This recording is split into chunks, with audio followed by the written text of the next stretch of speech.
what's up? Welcome back for another edition of The Kickoff. And today I'm joined by the wonderful Liz Clarke. We've decided to scrap Jason Reed for another week, and we are going to really bring you some insight and not bore you to tears like, some of those long-winded columnists do. But today we're talking about the Redskins. They're going to face the Rams on Sunday at FedEx Field. First time they're back there in 3 weeks. Redskins are still on a losing streak. They're trying to bounce back from another disappointing loss as they face these Rams. And Liz, I know you're going to be looking at the defense. You're writing about that this week. What are some of the things you're going to be focusing on there when we're watching this game? Sure.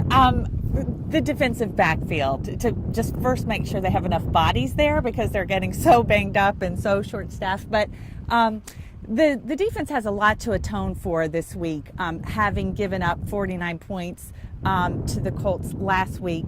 As I said, the defensive backfield is shorthanded. The inexperience is showing. It's likely, maybe possible, more than likely, they'll be without Brandon Merriweather, their starting safety, who has a sprained toe. That sounds like it shouldn't be a problem, but it is, a problem for the explosiveness you need at that position.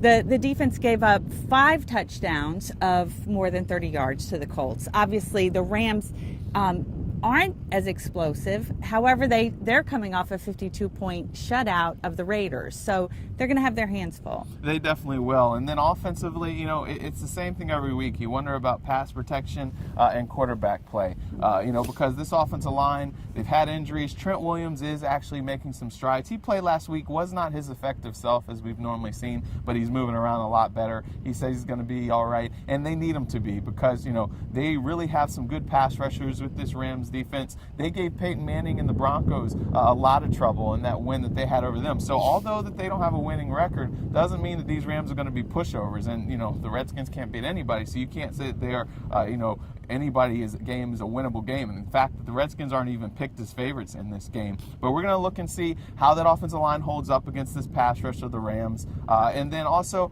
Colt McCoy has got to do a better job of getting off to faster starts. It's something that we've seen is against Dallas, last week against the Colts. He really struggled in the first quarter. Dallas was most of the first half. He finally started clicking in the second quarter, late second quarter last week. But he's got to get off to a better start. And the Redskins, we've seen, and they're 2 for 48 in situations of 3rd and 10 or longer.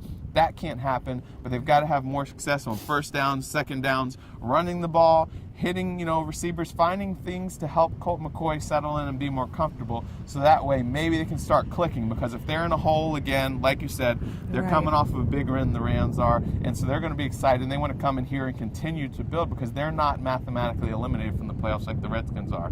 So we'll see if the Redskins are able to do any of this, if they're able to snap this losing streak, and we'll see you next week.